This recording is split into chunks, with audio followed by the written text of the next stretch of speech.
I'm Sarah from Sourdough for Beginners. If you don't already know me, I love to teach sourdough. I started out knowing absolutely nothing, figured out everything as I went, and now I've just made so many tutorials trying to teach you so that it is easier and more fun. So over the last 2 days, I've baked 3 sourdough loaves, and I have filmed a tutorial that's over an hour long, probably close to an hour and 25 minutes by the time I'm done editing, but it shows you every single step from the initial mix all the way through your stretching and folding, your bulk proofing, your cold proofing, your scoring, your baking, your cutting at the end. We've done it all. We've covered every single thing. And while I've done it, I've talked you through it. So all the little nuances that come up, all the little questions that you have, all the little tips and tricks that I've learned, I've put them in this video for you. So it's definitely a long one, but I think if you've got the time and you're really trying to master sourdough, you're going to learn everything you need to know. I also have tons of products. I've got Dutch ovens and I've got cutting knives and everything else. So there's lots of links in the description to the video. If you haven't already, please do subscribe. It helps me to make sure that I can get the tutorials out there. It helps me build things up. But look at this beautiful bread. So follow along for over an hour, fast forward if you like, watch as we go. But I promise you that if you stay with me and learn how to make sourdough, you'll be making bread just like that soon. Let's go. Good morning, everyone. My name is Sarah and I am with Sourdough for Beginners. If you're not already subscribed to us on YouTube, go join. Everything there is geared specifically towards people who are new to sourdough, everything from being a complete beginner and needing to make a starter, to trying your first loaf, to eventually starting to learn all of the different things that you can do over time. It's Wednesday morning. Wednesdays are always crazy busy for us. I've got everybody at the door. It's still early. I have lots of getting ready to do. So I'm just going to throw a batch together before I start getting ready, and I'm going to work this into my day. Today, I'm going to use my Revo Titan Tilt mixer. I have lots of videos that show you how to do single loaves and lots of videos that show you how to mix by hand and videos that show you how to mix using a smaller mixer like the Bosch Universal Plus stand mixer. I'll make it so that you can find all of those. On the title of the channel, or on the main page of the channel, along the top, there is a playlist button. And if you push that playlist, you'll find everything sorted. So your beginner bread list, your starter list, your discard recipe list, your stand mixer, sourdough. So it's all there sorted for you. As you're learning and you need to go find a specific thing, you'll be able to find those things. So definitely go do that. Yesterday, I did a video where I revived a starter that had been neglected in the fridge for probably 3 weeks. I'll make sure I link that new video in the description of this video. Make sure you always check the descriptions of my videos. I put so much information in there, including typing out the recipe that I used. So last night when this peaked, believe it or not, this is now past peak, I actually took a little video of it, and I'll sort of cut that in after I'm done editing this video. But look at this starter. It's beautiful, it's strong. I'll just open it up for you and show you the inside. It's nice and bubbly. It's ready to use. So what I'm going to do today is 3 loaves of sourdough in one batch. So my regular level 2 hydration recipe is 100 grams of starter, 500 grams of flour, 350 grams of water, and 10 grams of salt. So I'm just going to triple that today. I'm also going to put some beautiful locally grown spelt into this. So I'm going to use my Nutrimil Impact grain mill to turn these wheat berries into flour. So my recipe today for the triple batch is going to be 300 grams of starter, 1,200 grams of regular all-purpose flour, 300 grams of the spelt, but you could just do 1,500 grams of all-purpose flour or any blend that you like, and 30 grams of salt. So I'm going to use my scale today. The bowl comes off of my stand mixer. I've got the tilt version. So I'm just going to get everything into the bowl, and then I'm going to pop it onto the stand mixer. And this stand mixer actually has a really neat feature where it keeps track of the temperature of your dough. So when you're a beginner, you'll start seeing things about temperature, using temperature to track your dough and everything else. I've never actually mastered that. I've never actually gone that deep into it. I go by feel a lot. I've sort of figured out how to make the bread just using as little as possible. When I first started, I couldn't afford any tools. I could barely afford flour. At one point I was choosing between buying store-bought bread or buying flour and trying to make our own. So I had to make a lot of things work. But it gave me a whole bunch of tips and tricks to share with you. So as we go through the day, I'm just going to keep filming at each step. So we'll go through getting the mix together. We'll go through stretching and folding. We'll go through bulk proofing and using clear-sided containers and getting ready to cold proof. And then we'll get to baking in the morning. So this will be a full-length tutorial. So first and foremost, I am going to measure out 300 grams of spelt berries from a local farm that I have here. On the Nutrimill.com website, they have all different kinds of wheat berries. They've got hard wheat berries, which are great for bread. They've got soft wheat berries, which are great for muffins and cookies and that sort of thing. Really good selection. And if you put sourdough for beginners in the coupon code section, any available discounts will automatically apply at checkout. So always use that for sure. And of course, I always link everything in the description. I'm just using a basic $10 Amazon basic scale. I'll link it for you. You don't need a scale for sourdough, but it definitely makes things a heck of a lot easier. So if you've got the $10, I really highly recommend that you get one. So I'm just measuring out 300 grams of the spelt right now. And I do find that with my impact mixer, I get all of the flour that I grind. So I don't have to put any extra in to account for loss or anything like that. So I've got 300 grams here. So what I'm going to do is take my 300 grams and take my impact mixer. So it's all set to go. Now it's going to get loud for a second, but what I'm going to do is turn this on, and then once it's on, start pouring the wheat berries in. They're going to grind and come out down here, and I'll show you them after.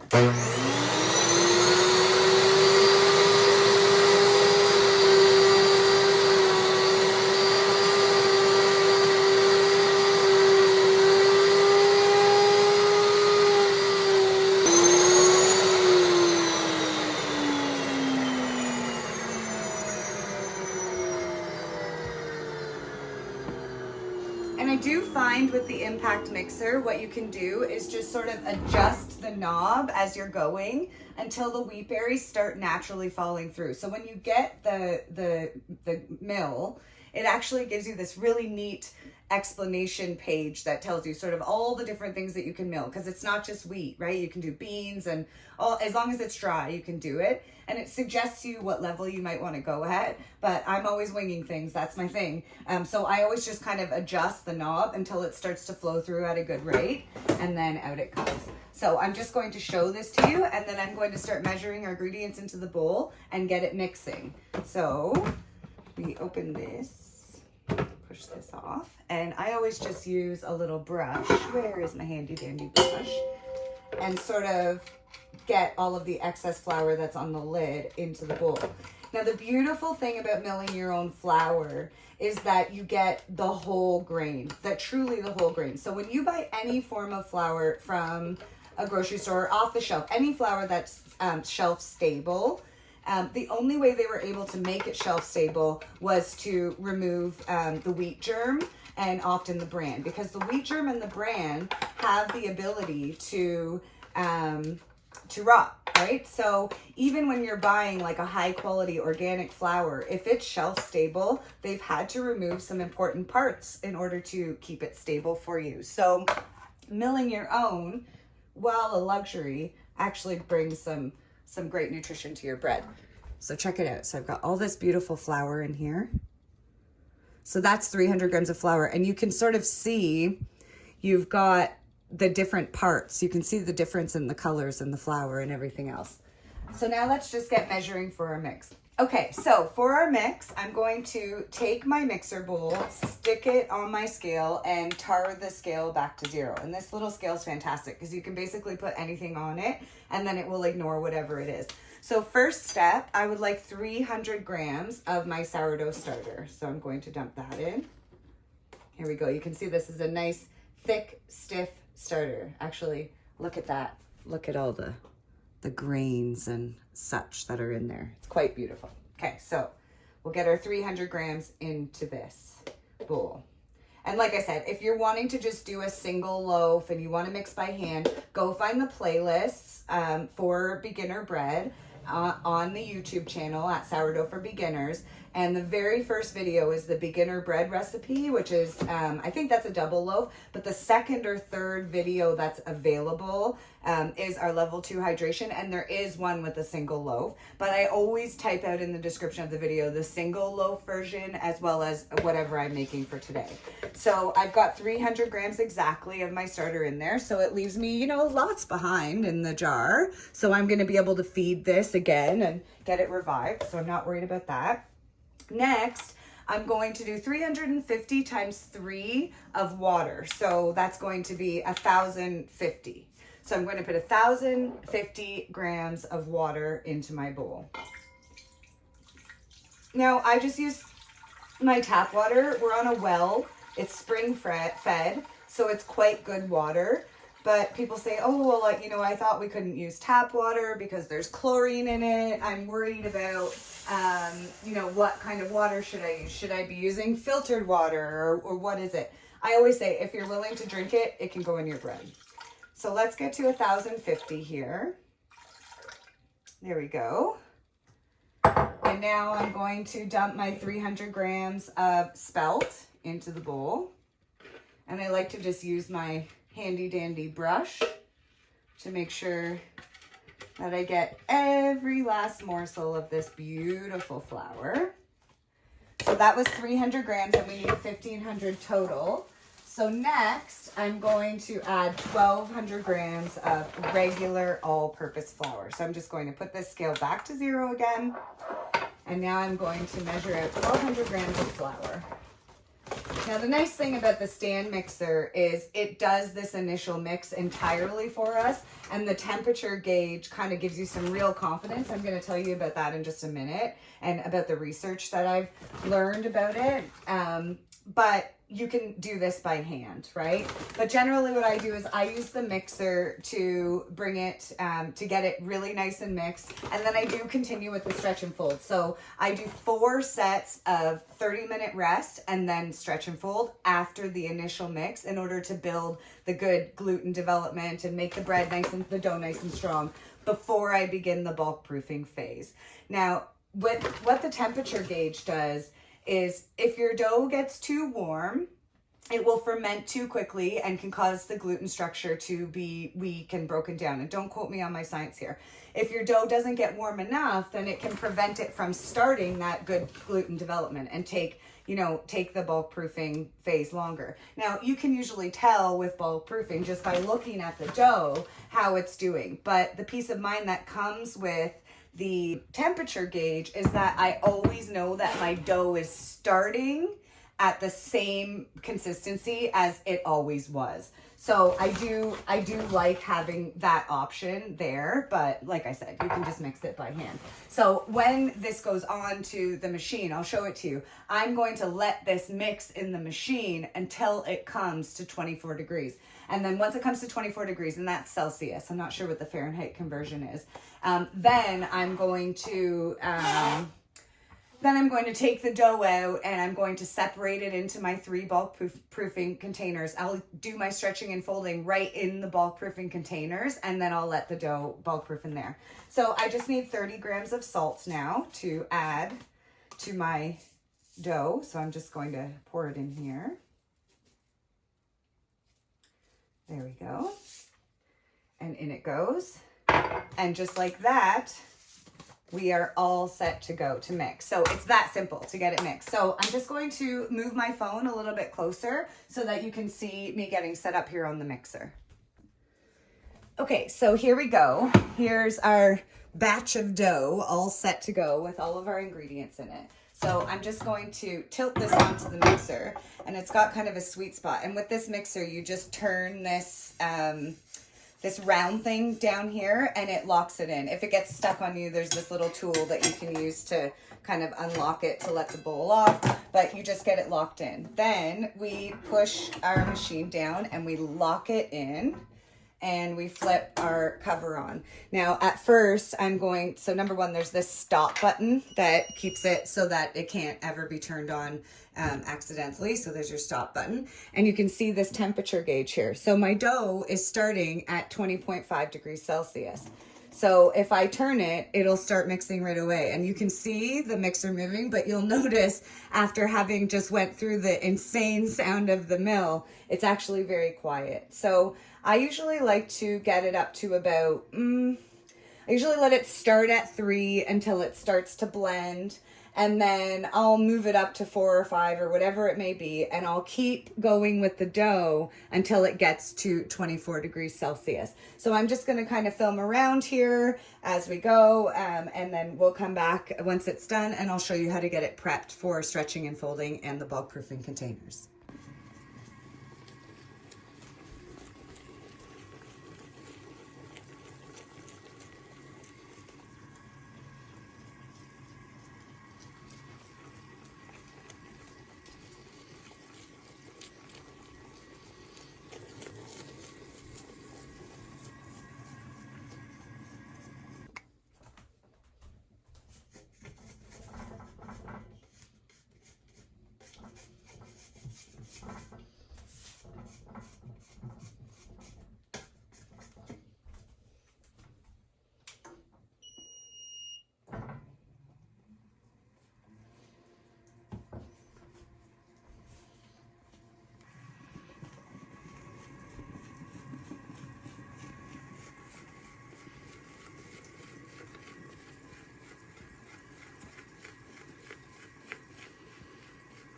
You can see the dough is starting to really come together now with a nice sort of shaggy but much smoother consistency. I've scraped down the sides of the bowl. I'm keeping an eye on my temperature gauge. So this big metal piece that's in front of the spiral on this machine has a thermometer in it, and it's keeping track of the dough temperature. So by using this feature on this machine, what it does is it allows me to stop the dough at the exact same temperature every time. So I've decided for me with sourdough, 24 degrees Celsius is just the right temperature. And that means that my dough is always starting out kind of the same way. It's less affected by summer or winter or whether the heat's on or the air conditioner's on in my house, right? And I do find that whenever there's a seasons change, I often find that I have to make adjustments to my bread. So I really enjoy this feature. Now, obviously, this is not a cheap machine. You know, it's definitely a big investment, but as you can see, it can do huge batches. And it does add that fun way of getting through your sourdough when you want to get through it.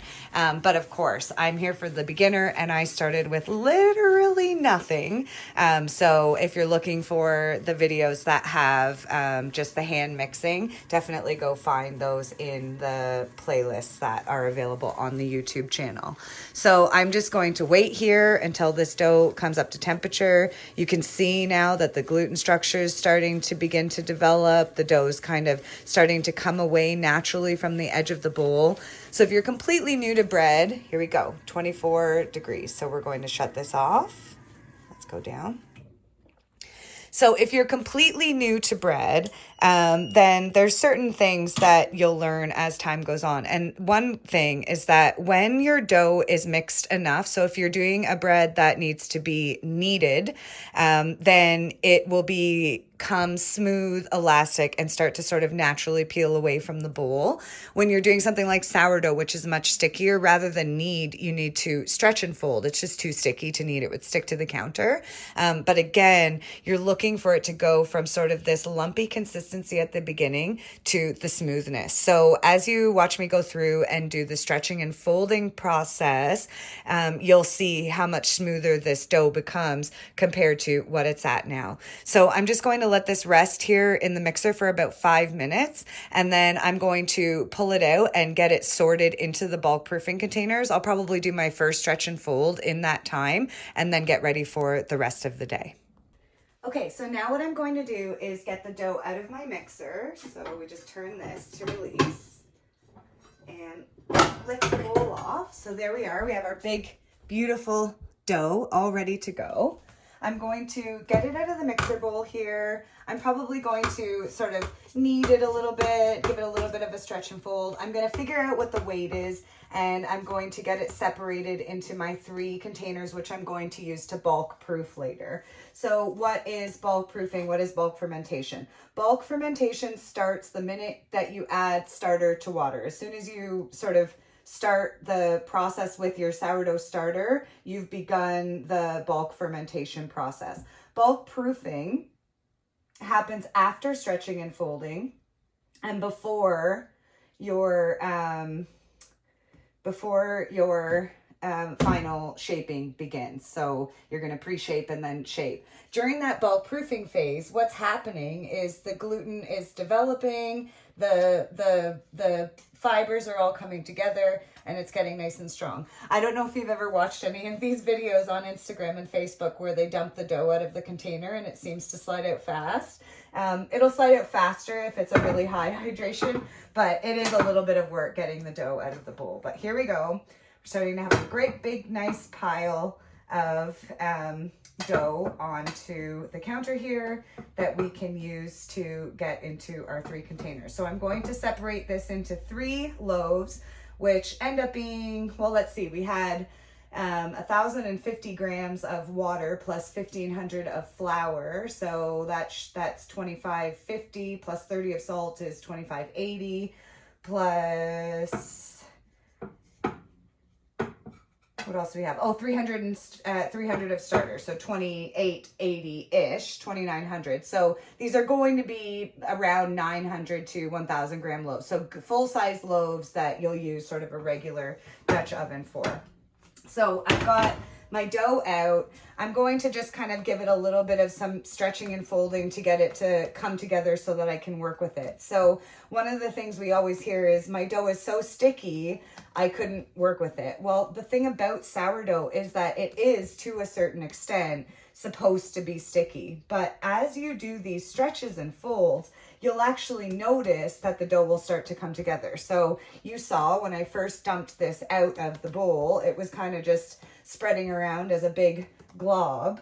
And it is sticking a little bit to my hands, but not so much that I can't work with it. So what I would like to do here is just get this separated into my bulk proofing containers, and then it'll be sort of its last time on the counter until we begin our pre-shaping and shaping of the dough. And by that time, it will still be a little bit sticky, but it won't be as unmanageable as it is now. So let's see if we can get a bit of a weight here. Of course, my hands are very dirty. Let's see what this is at. So if I just stick a plate on my scale and tar it to 0 and scoop up all this dough like this and put it on, then it's giving me 2820. Just get this up. So what's that divided by 3? Somebody do the math for me in the comments. So 9, 18, 27 is 900 each, and then that leaves 120, so 40, 80, 120. So I need 3 940 gram loaves. So I'm just going to rinse my hands really quick, and then I'm going to show you these containers that I'm using. Okay, so arguably, assuming that you've got a starter that's in really good shape, the most important thing that you're going to do when make sourdough is attempt to do a perfect bulk proof phase, or bulk proofing phase. And what I like to do is use snug fitting, clear, straight-sided containers. So these are just sort of, you know, Tupperware style, Rubbermaid from the grocery store containers. They're about, let's see, this one's 1.6 liters, this one's 1.9 liters. So you want them to be about this size so that they fit the dough snugly. We're going to get the dough in. We'll do our stretching and folding in these containers. So 3, maybe 4 stretches and folds in these. And then once we're done, we're going to use a Sharpie or a dry erase marker, and we're going to mark the height of our dough, so then we're going to be able to see how much it grows during the bulk proofing phase. So first things first, I'm going to get my dough off this plate again, and I'm going to attempt to get 3 fairly even 940 gram loaves. Now, a lot of people use a bench scraper for bread, and you absolutely can and should, but if you followed along with my videos since I started this in the beginning, I had no tools, I could afford no tools, and so I started using this handy dandy knife, which is completely dull. It's probably about 1 million years old, but I use it in the same way. So you can have a bench scraper like this. Sometimes they're metal, and you can use it to cut the dough, but I just like to use my knife. So let's just start with a hunk of dough here and see how much we come up with. So let's get our scale to 0.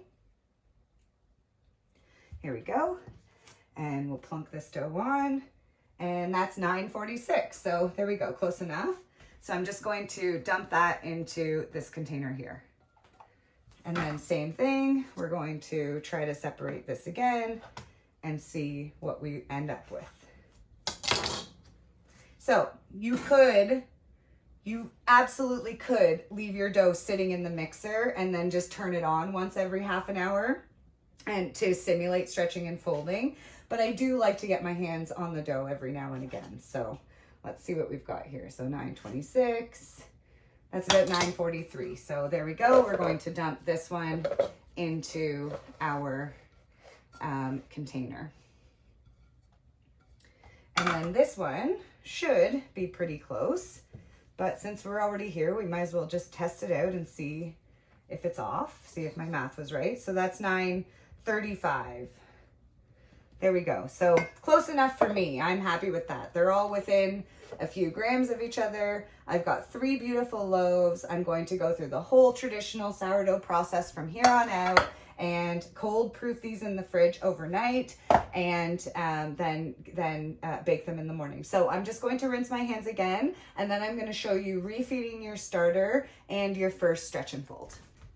So when it comes to your starter, you've got some options depending on what your schedule looks like. If you're a once a week baker and this is your batch that you're going to make and you aren't going to bake again for a week, then you can actually just take the starter that's left over in your jar, stick the lid on, and put it in the fridge as it is. And then when you're ready to bake next, pull it out the night before, give it a good feed. I say you can feed it the amount that you need. So if you need 200 grams of starter, feed it 100 grams of water, 100 grams of flour, or if you watched my tutorial from yesterday, if it's been sitting in the fridge for quite a long time, 3 weeks, a month, 2 months, whatever it is, and there's lots of hooch on it, then you might want to give it more flour. So say you needed 200 grams of starter, maybe you'll give it 120 grams of flour and 80 grams of water.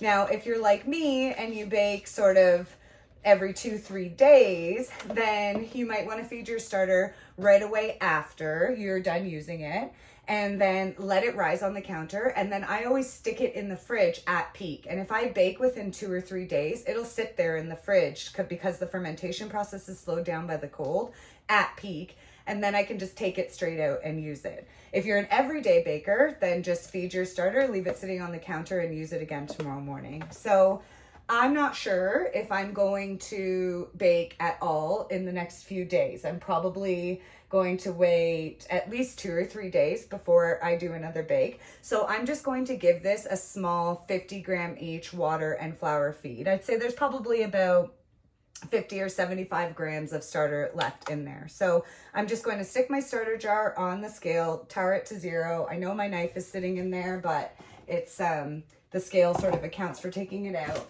And I'm going to grab 50 grams of flour and dump that in.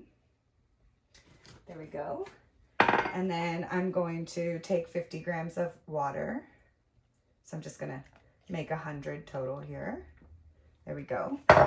And I'm going to mix this up, mark my height with my elastic. I'm going to leave it sitting on the counter today, let it come to peak, and then I'm going to stick it in the fridge. I'm thinking I might bake on Saturday, and today is Wednesday, so that's only 3 days. So on Saturday, when I go to grab this starter, it could still be very close to peak. And I might just use it straight out of the fridge just like that. It'll kind of develop some flavor over the days and do lots of good slow fermentation in the fridge. Now, if I go to the fridge and I find that it has fallen all the way back down in the fridge, then I might discard it and feed it again just so that it's got a nice fresh feed. But again, lots of flexibility with your starter once it's fully developed. When you're developing a starter, it's a completely different thing.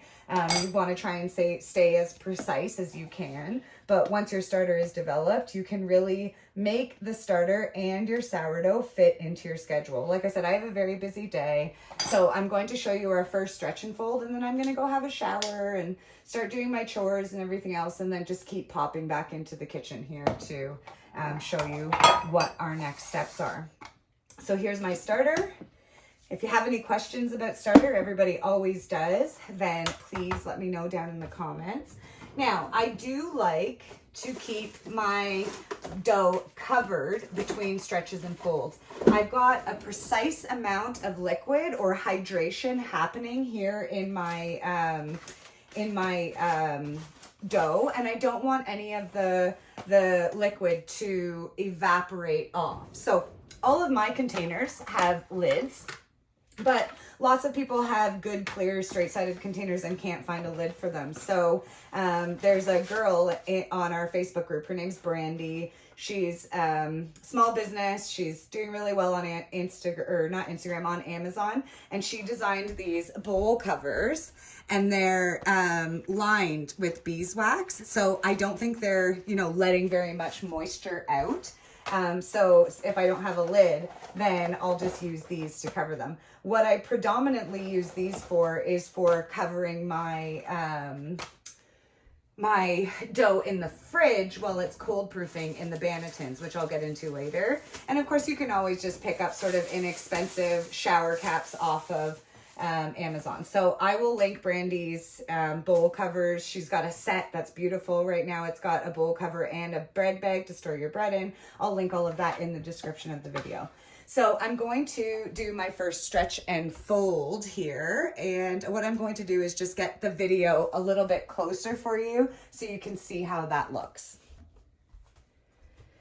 Okay, so stretching and folding helps to build our gluten. So you can see I've got a fairly smooth dough here. It's not too lumpy bumpy, but it's definitely not shiny and fully developed. So when we stretch and fold, we can wet our hands just a little bit. I usually just dip right into the container of water that I've been using to make my dough. We're going to reach under the dough, pull up, give it a good stretch, and let it fold back on top of itself. And you're going to go around sort of northwest, southeast, all the way around the dough a couple of times. And then you're going to let the dough rest for about 30 minutes and repeat. Now, I always say that the safest thing for a beginner to do is to do 3 to 4 sets of stretching and folding. And even if you don't know what the dough should look like or feel like, usually in that time, you'll have developed enough gluten for it to be done. So on each stretch and fold, I'll probably do 6 or 7 go arounds and do the flips, and then let them sit. So same thing here. I'm just going to reach underneath the dough, pull it straight up, and let it fall down. Now you'll notice on the first stretch, it'll come way up. And as you go, it'll actually start to resist you and not stretch anymore. So if you just kind of let your hand let the dough do what it wants to do. So see now, the dough isn't stretching. So that is that strength that you're building. That's what you're looking for, is for the dough to start to cling to itself rather than sticking to the sides. So here we go, just underneath. Big stretch. You can see it would rip if you let it. It doesn't have a lot of strength or structure yet. But this stretching and folding is building that strength and that structure. That's why I consider it one of the essential processes. So if you go in my beginner bread playlist, you'll see lots of videos that say making sourdough using the essential processes. To me, the essential processes are having a active starter, mixing all of your ingredients to a shaggy dough, stretching and folding 3 or 4 times, bulk proofing in clear straight-sided containers so that you can watch what's happening with the dough, pre-shaping, shaping, and then baking. Cold proofing is optional. Pre-fermenting your flour is optional. The tools that you use are optional, but if you follow those basic essential steps, then you're going to see some good success with sourdough. I've got a little ebook called The Essentials. I cover it in all of my stuff. So if you're new to the channel, don't worry, you'll see it everywhere. So now all of my dough is in these beautiful containers. I'm going to set a timer for 30 minutes and I'm going to come back and do another stretch and fold. Okay, so stretch and fold number 2. So here's our dough. Stretch and drop, right?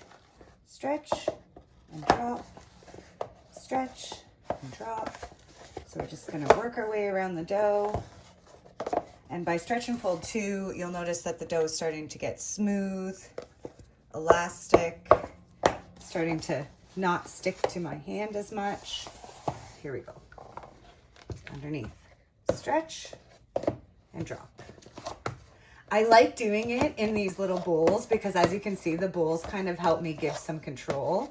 So it's not so much work on my arm because this is a little bit of a workout. So you don't have to separate your dough. People always ask me when they do multiple loaf batches, do you have to separate your dough before you bulk proof it or after? And you know, there's lots of people out there who will bulk proof all the dough together in one big container and then separate it after. It's really personal preference. For me, I'm limited space, you know what I mean? I like to make things easier on myself. So I always tend to just do it in these individual containers and then at the end they dump out as single loaves.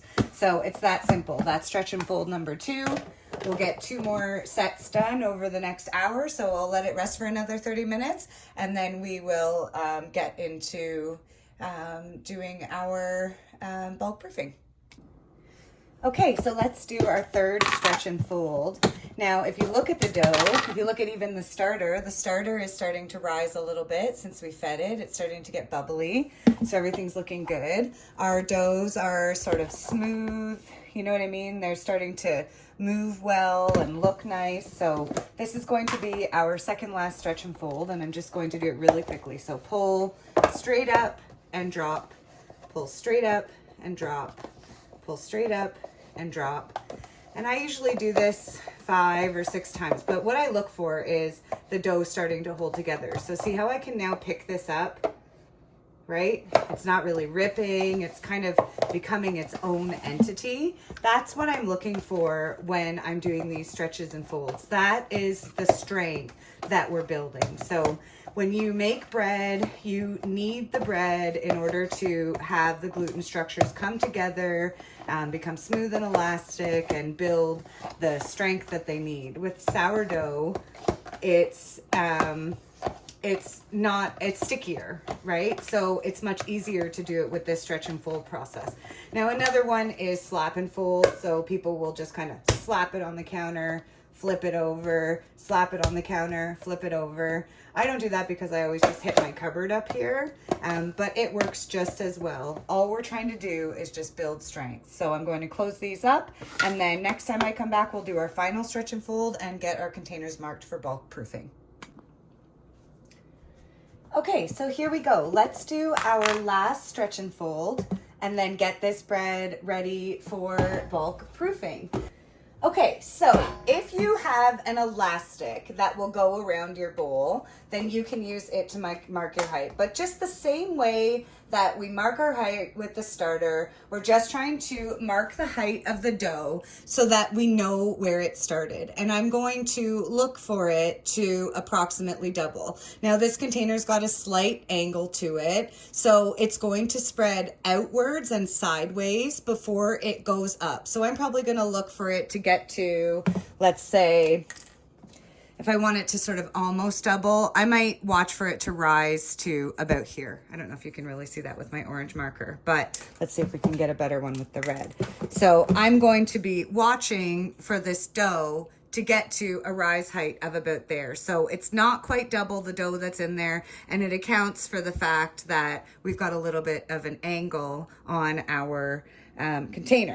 Now, when it comes to this container, this one is very straight-sided. So when I don't have an elastic that will fit, what I'll do is I'll take my marker, and I use Sharpies, and then I just scrub really hard and they come off. But lots of people have suggested that dry erase markers might be better.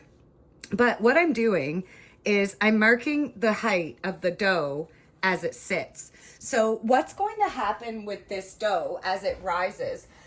If you make a yeast bread will generally like keep its shape. And so if you put it in the bowl as a ball, it'll expand as a ball. Sourdough does not do that. And this is the reason I do not suggest doing your bulk proofing in your big mixing bowl. Your big mixing bowl is on an angle like this. The dough is going to spread and fill in all of the places that it can first. So it's going to spread sideways before it goes up. And it's only going to go up as much as it's forced by the container that it's in. So we see all the time on the group, I've had my dough sitting here for 10, 12 hours and it's not rising. Well, it did in fact rise. It's just that you couldn't see it because it was in this great big bowl. So these lines help to give you a good starting point. Now, as you can see, the dough's kind of all over the place at the moment. So it's still going to be an estimate, right? If we say that this line here is our double line, well, that's not nearly double from here. But from here, that's like quadrupled, right? So when we take that same line over here, that's pretty close to double off of there, right? So I'm also going to keep an eye on how the dough looks within the container. So if the container is looking super bubbly, if I'm starting to get bubbly spots on top of the dough, another good indicator is if the dough starts to sort of pull away from the side. So if you start to get like a domed look of the dough on top. So bulk proofing is never, ever precise. I really suggest that when you're new to sourdough, you set it up so that at this point, I didn't realize it, but our province was testing the Amber Alert system and it turned the sound off on my video. But don't worry, I'm going to be able to walk you through everything I'm doing just by voiceover. I know it sounds a little weird, but we'll get through this. At this point, I'm going to dump my dough out of my bulk proofing containers, and I'm going to get them pre-shaped. So pre-shaping, we use no water, no flour. We use a bench scraper. I use my weird green knife, but a normal bench scraper will work perfectly. And what we're going to do is work our way around the dough with the focus of trying to push the dough sort of underneath itself. This is going to trap some good carbon dioxide inside of the dough. It's going to build a skin on it. It's going to take some of that stickiness away while we're doing our shaping. So just watch as I do the pre-shaping right now. Here's my starter. So I had fed it and it is way more than doubled. Like it's almost at triple. So all of my sourdough stuff is starting to grow really well. I'll also show you the dough and the bubbles in it and how much it grew. So as you can see, it's at that double line that we talked about earlier. It's bubbly. It's kind of domed on top. It's really beautiful looking. If you're just going by eye, this is kind of what you're looking for in your dough.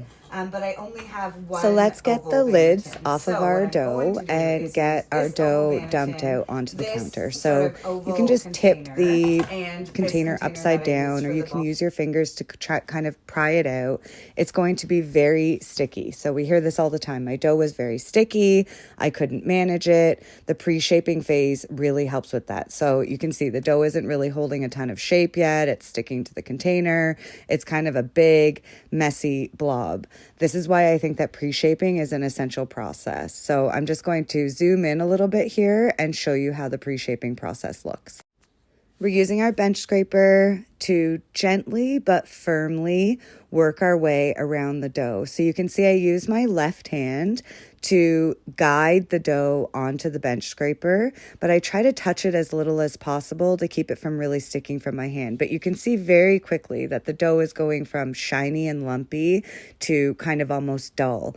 This is building a skin. This is trapping air inside. All of this tension that we're building is going to contribute to our oven spring when it comes time to bake. So I'm just going to work through doing a pre-shape on all 3 of my loaves. I'll just speed it up and give you some music here since we lost all of my sound.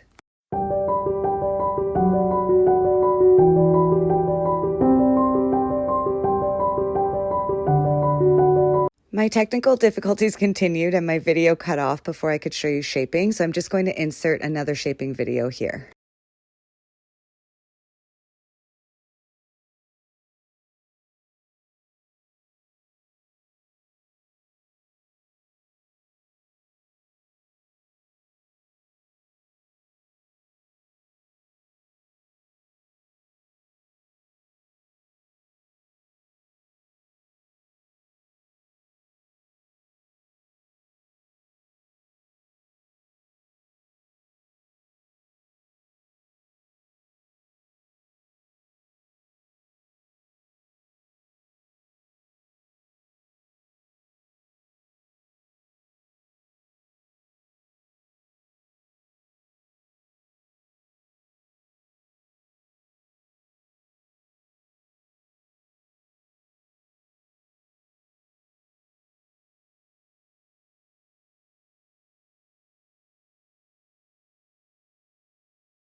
So I'm just going to take some all-purpose flour and I'm going to really coat these bannetons because I really don't want my bread to stick to them because the bread is going to go into these bannetons shaped.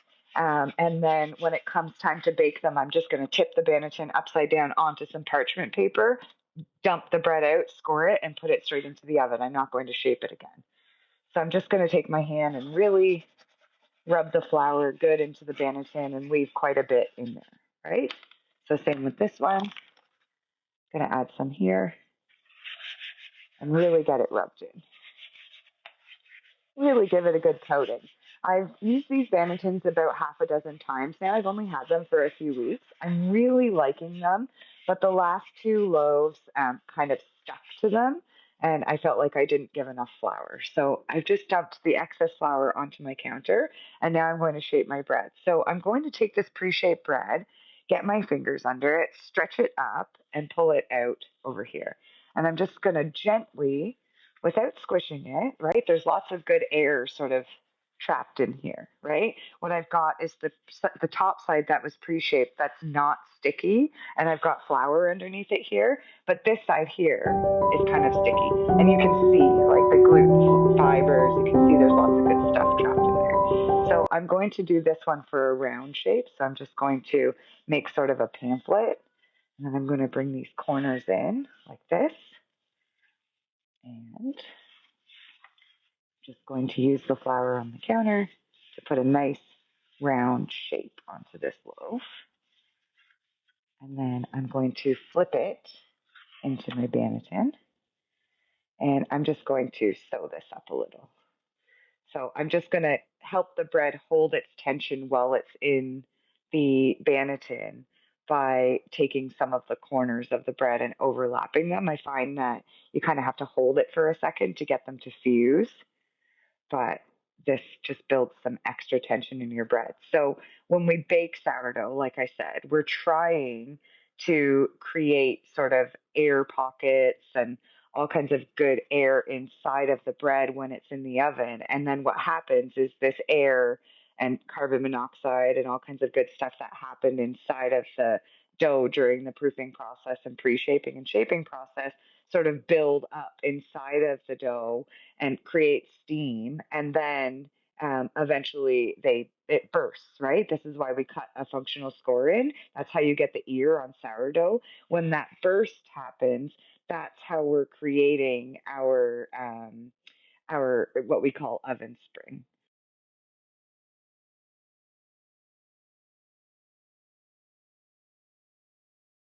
Good morning, it's bake day. So my bread cold proofed in the fridge overnight. I know I had our little technical difficulties yesterday, but I think we're good to go today.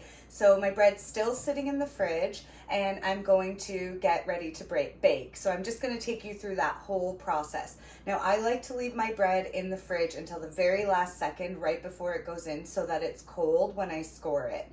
If your bread is properly proofed, it's going to be kind of soft, and so taking it out cold and getting it into the oven cold will really help you. But I do like to preheat my Dutch ovens. So today I'm trying to make 3 oval loaves. So what I have are my 3 Dutch ovens. So I have these 2 Amazon style enamel coated cast iron Dutch ovens. I've had them forever. They're called Carrylin. They're about $40 to $50 depending on if you catch them on sale. I'll link them in the description.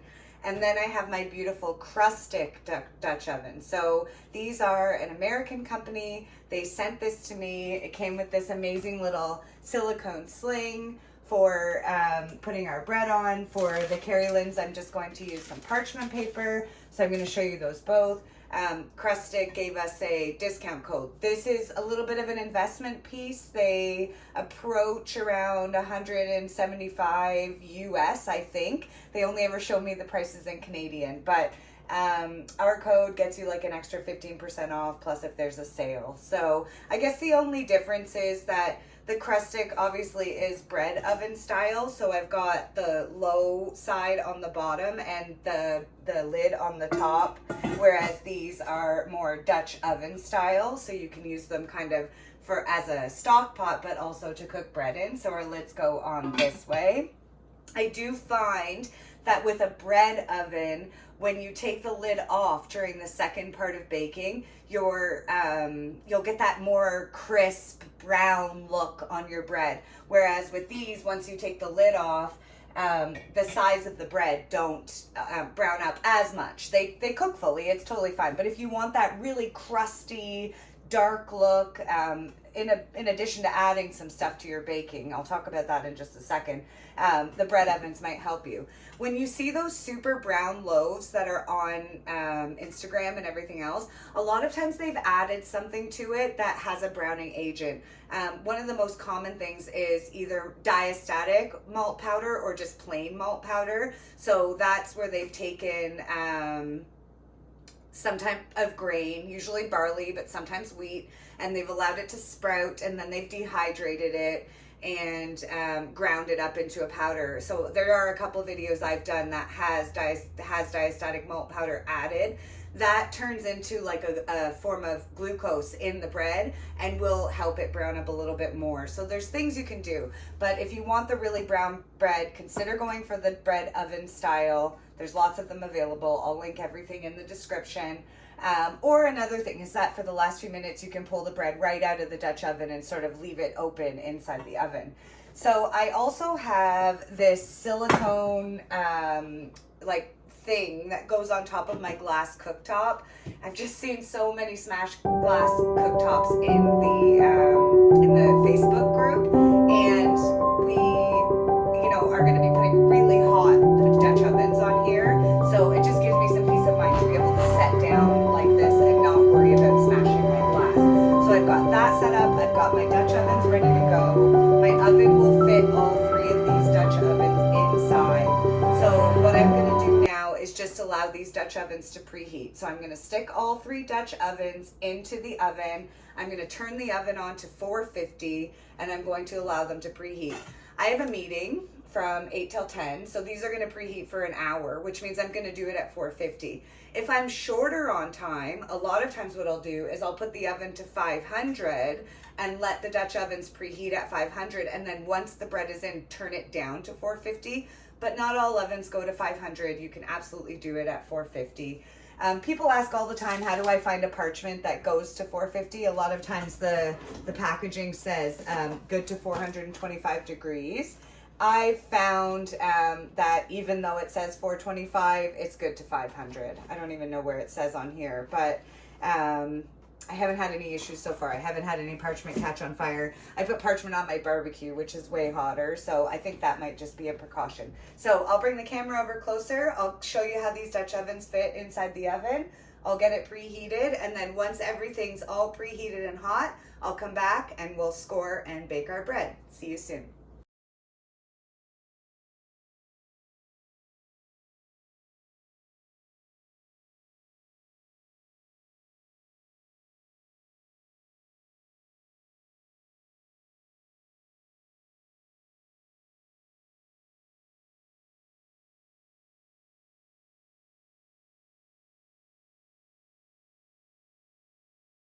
Okay, so my oven is preheated. My Dutch ovens are inside. They're super duper hot. I've just grabbed my bread straight out of the fridge. Last night I covered them with my Nectar and Nest bowl covers. So these are those beeswax lined bowl covers that I was telling you about. I've got 2 of those, so I'll grab those off. And then I used a shower cap for one of them. So I've got my 3 loaves here ready to go. So what I'm going to do is get the loaves out of the bannetons, or makeshift bannetons. So if you don't have a banneton, you can make one work. I'll link my silicone ones. I've got my handy dandy gloves. So I was finding that regular oven mitts, I was getting burned by the Dutch ovens right through the oven mitts. So I bought these online. I don't know, they're 10 or 15 bucks. We use them for the barbecue. We use them for the smoker. I use them for making my sourdough. They can get as dirty as we want, and I just throw them in the washing machine. They also kind of prevent these. I don't know if you can see them, but I've got a collection of burns from reaching inside my oven. I'm the burn queen, apparently. So I've got those ready to go. So our steps are that I'm going to tip this dough out onto the bread sling and the parchment paper. I'm going to score them, and then I'm going to get the Dutch ovens out, get the bread into the Dutch ovens with the lids on, and I'm going to bake for 20 minutes with the lids on. Now, scoring. Scoring has 2 ways that you can do it. One is a functional score. So this is the score that you kind of have to have. I mean, if you don't do it, it'll still work, but the functional score allows for steam to escape. So when your dough goes in the oven, it'll be low like this. And as that baking process starts with the really high heat and the closed Dutch oven, or if you're open baking, sometimes you'll add some steam in a tray, or you'll do it on a pizza stone or a baking steel, because that's going to conduct the heat really quickly and really hard to the bread. The bubbles that we've trapped, that we did all that work to trap when we were shaping the dough, the carbon monoxide or carbon dioxide, whichever one it is, that's inside the dough, are going to start to expand. And then eventually the dough is going to pop. That's called oven spring. Cutting that functional score, so it's about a 1/2 inch deep from one end to the other. You can either do it straight up and down or on an angle. That's going to let that steam that's inside the bread escape. That's when the inside of our dough comes to the outside. That's what causes the beautiful belly that you're used to seeing on sourdough. If you just go down the middle and cut straight up and down, you'll get kind of like 2 sides and a belly in the middle. If you go on an angle along the side, that's how you'll get that ear that you're used to seeing on sourdough, where it sticks up. Now, these loaves are actually going to somebody else. They're going to use them to slice them up to make sandwiches. That's why I wanted the oblong shape. So I'm not going to try and get that ear. So I'm just going to do a quick 1/2 inch deep, one end to the other score. You can use rice flour to rub on top of your bread and to put onto the parchment paper to keep it from sticking if you like. Rice flour won't absorb into the dough and it'll stay white. So if you want that like white look with the scores that you've cut showing, then you can use rice flour. But if you don't have rice flour, you can just use regular all-purpose, which is what I'm going to do today. It'll tend to absorb into the dough more and show less. Then you've got aesthetic scores. So that's where you draw the beautiful wheat stalks and put letters and pictures. So when you see those beautiful loaves that have these amazing scores, some people are real artists. They do butterflies and flowers and dyes and all sorts of things. Those are aesthetic. They're about a 1/4 inch or less deep. They do allow some steam to escape, but they're not actually serving a function. So I might put a little bit of a wheat stalk on each of the sides of these just to make them pretty. But I'm just going to use a super basic whatchamacallit, what do I call these? Razor blades. So these are just razor blades for a men's straight razor. So I'm just going to hold it like this. There's lots of little scoring tools that you can get, but I'm just going to use a basic razor. I've got some of the scoring tools, but let me show you this dough. So here's one of our doughs. So it sat in the fridge. So when it went into the Banneton yesterday, it was kind of all tight together. So it's risen more in the fridge. You can see these bubbles that are on top, like this little bubble here, that developed in the fridge overnight. Let's see if we can get some good light on it so you can see. So there you go, right? The dough's looking fantastic. It's ready to go. So it's very well developed. So my first step is that I'm going to take this silicone bread sling. So with the Crustic Dutch oven, this actually comes with it. So I'm going to take it, I'm going to take just a tiny bit of flour, sprinkle it on just to make sure that our bread isn't gonna fit. I'll throw some over here on this other parchment paper. Now I'm going to take one of my Bannetons and I'm just going to tip the bread directly onto the sling. So here's my container. Just stick this out of the way. And I like using the towels because they actually make it so that they peel off really easy. So there's your dough. It's sitting there, it's holding its shape, it's well shaped. So I'll grab my razor and I'll do my functional score, which is from one end to the other and about 1/2 inch deep. So here we go. There we go. So a beautiful score. And then maybe I'll just do some light wheat stalks on the side here, like this.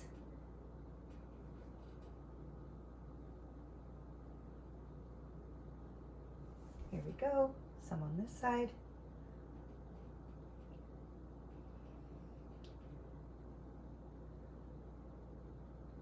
Beautiful. So that's all set. So I'll shift this one off to the side and we're just a little bit off our bread oven here. So actually, I think what I'm gonna do is I'm going to put these in as soon as they're ready to go. So first Dutch oven, we'll pull out our Crustic. Very hot. Let's move our thing out of the way. So I'm just going to take this lid off. I'm going to grab my handy dandy timer. Here we go. And I'm going to set this for 7 minutes. And once I get these loaves in, I'm going to explain to you why. So up this goes. We use our little bread sling and into the pan. Perfect. Just like that. Now I'm going to put my lid back on. And I'm going to slide this Dutch oven into the oven. And then I'm going to start this timer. And I'll talk about the 7-minute score now. So next thing, tip this dough onto the parchment paper, kind of centered. Pull our towel off. Put that off to the side. If we wanted to with this one, we could maybe put a little bit of flour on top. It'll sort of make it look pretty. But my dough has this really nice honeycombing on it from the towel being on it. So same thing, functional score, one end to the other, about 1/2 inch deep, and then some quick wheat stalks on the side. Nothing fancy, but it looks pretty when we're done. So cut these down. So I don't know if you can see on the camera, but the functional score is quite deep. It's cut right into the dough. You can see the bubbles inside, whereas the aesthetic score is much smaller. So we want to get that functional score to let that steam escape. So actually, because my 2 Dutch ovens are one in front of the other, I might do these 2 together. So same thing, a little bit of flour. Take this one. This one's a little bit more snug. Tip it on. There we go. And when you look at this, you can kind of see why we use the Bannetons, right? The Bannetons hold the shape of the dough while it rises. So you can see that I've got different bread shapes here because I use 2 different Bannetons. So this one's kind of going to be more square, but I'm going to elongate it a little bit. And with this one, I'm just going to do 1 deep functional score, some quick wheat stalks. This wheat stalk's maybe a little bit bigger than the other ones. Here we go. So the other one, we're at 5 minutes, so it's already been in for 2 minutes. So now I'll pull these out. 1,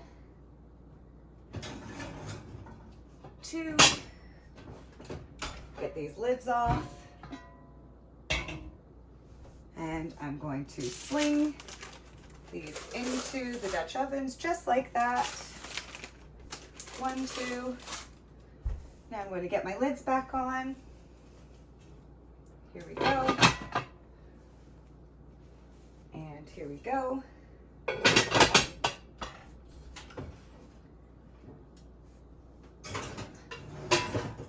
One, 2.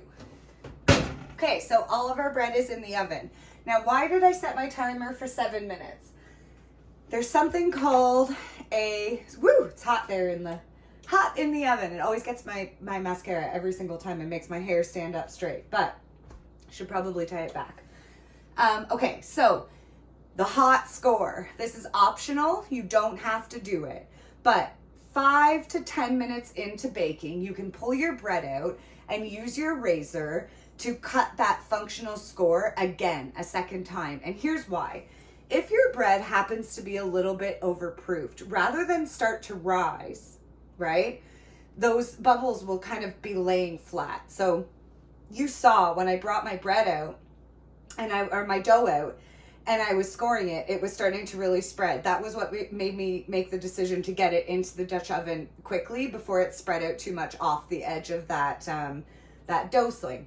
Well, if you go back in after 5 to 10 minutes and cut that score again, it gives it a second chance to let that steam escape. So what can happen if your bread is very well proofed or even close to overproofed, that score that you cut can fuse, can cook closed rather than letting the steam escape because it might be a little bit slow for those bubbles to start to rise.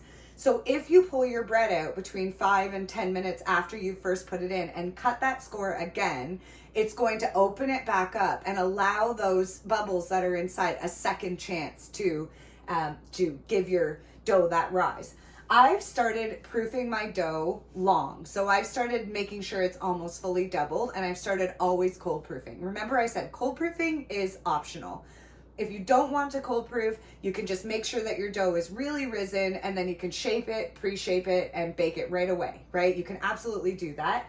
But when you cold proof, it adds that extra fermentation time, and I like it. But it does increase my risk of my score line fusing and it not rising. So what I like to do is pull the bread out somewhere between 5 and 10 minutes, cut that score line again, and then put the lid back on and let it go for a total of 20 minutes. After 20 minutes, I'll pull the bread out and I'll take the lids off and put them back in with the lids off.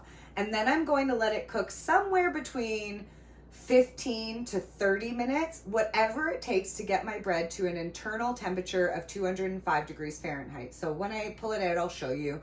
I just use our regular meat thermometer and I just test the temperature. If it's still only 195, out it comes. If it happens to get to 210, that's okay too. But I just want to make sure that it's fully baked in that way. I might pull the bread out of the Dutch ovens and let it sit in the oven for a few minutes just on top of the parchment paper in order to brown it up. There's sort of all different things that you can do, but these are good things to do as you're baking. So the baking of sourdough can be a really active process.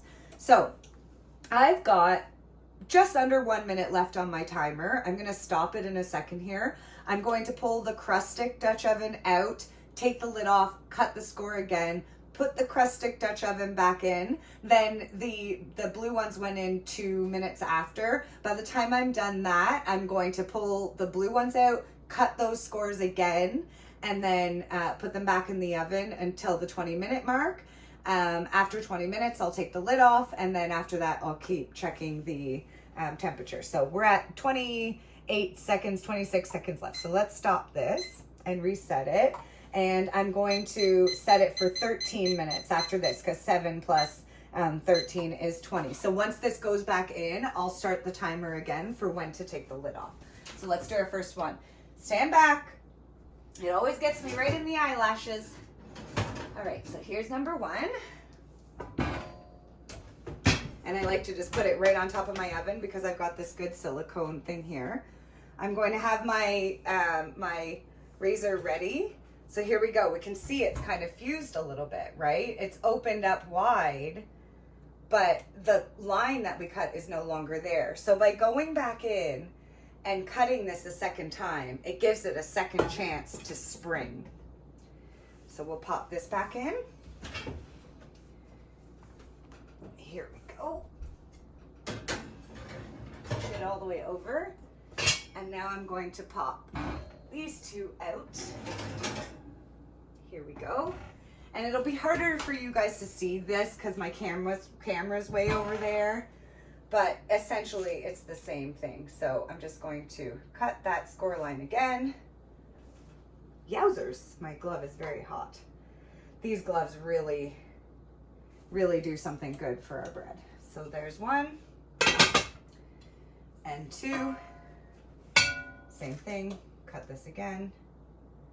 Now the other thing is, because I have multiple Dutch ovens in the oven, I'll rotate these as I open the oven. So when I come to put the lids off later, I will turn the Dutch ovens to the other direction and switch which side of the oven they're on so that they all kind of get access to the good heat that they had.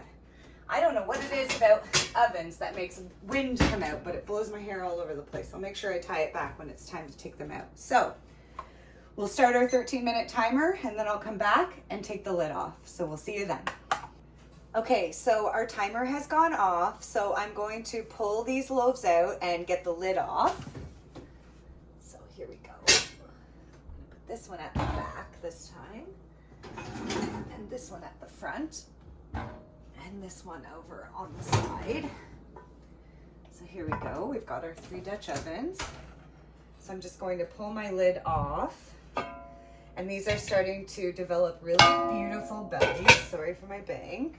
So here you go. You can see really beautiful belly already happening on these. Here's this one. Same thing.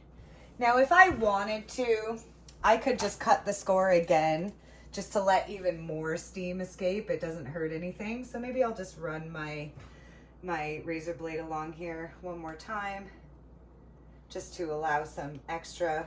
For this one, maybe I'll cut along underneath where the ear is already developing. I do find that with the crustic Dutch oven, I get a little bit more rise. I think it's a heavier duty cast iron. So when you look at them, right, when you look at this, compared to that, there's already more of a belly on this one, right? So I will say that the higher quality Dutch ovens or bread ovens, whichever one you get, do tend to have a nicer rise, but not so significant that it makes it so that you can't buy these inexpensive ones. Get what works for your budget. Get what works for what fits in your oven. So I've got my timer set for 15 minutes. My new oven runs a little bit hot.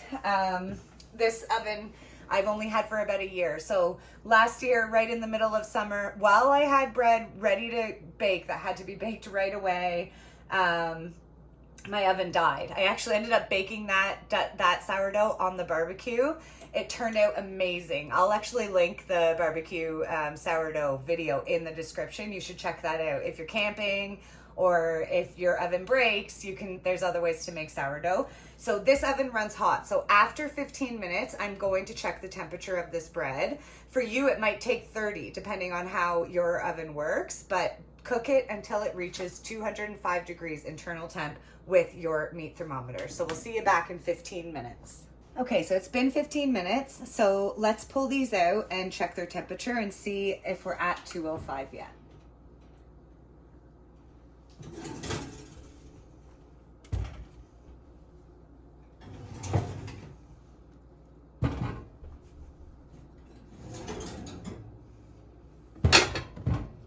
So they're starting to brown up nicely. They've got lovely bellies on them.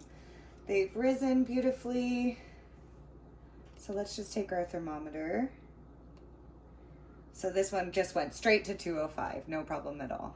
What about this one? Same thing, 205, no problem at all. 205, no problem at all. So these are done. So all I'm gonna do now is carefully lift them out of the Dutch oven and put them on my cooling racks. So let's just make sure you can see that. And I'm going to get another cooling rack happening here. I've got to unstack them. There we go. So just bring this one over. Now I'm going to let these cool fully. So cooling is part of the process with sourdough. You want to really make sure that you let it cool because there's more development that happens during the cooling stage. So I'm sorry there's a bit of a shadow there, but I'm just going to tip these loaves off of the parchment paper and the bread sling. Try not to touch our arm on the hot Dutch ovens, which are over here. So I'm just going to leave them sitting on my silicone topper here and let them cool completely, and then I'll put them away. I'm going to leave my bread sitting here for at least an hour, but look at that. We've got beautiful loaves, good bottoms, nice and hollow. Very good. Great bread. So I'll come back in about an hour and we'll cut into one of these and see how the crumb looks. Okay, so these are cooled now. So let's cut into one of these beautiful loaves and see how it looks. Now, the key with sourdough, if you can, is to try to have a long serrated knife. It's on my wish list to find one of those slicers, like a Zausen House or however you say that, or one of the ones that you can find on Amazon. But if you don't have that, try to get a long serrated knife, at least 10 inches. This is 8. It works okay. It's a Cutco. My mother-in-law gave this to me. It's really sharp. So it's quite a good high-end knife. But if you're going on Amazon, look for a 10 or 12 inch serrated. I'll link in the description. Mercer makes one. It's only like $10 or $15 and it works fantastic for sourdough bread. The thing with sourdough bread is that the outside is so crusty, but the inside is so soft. And if you don't have a good knife, it'll just squitch. So here we go.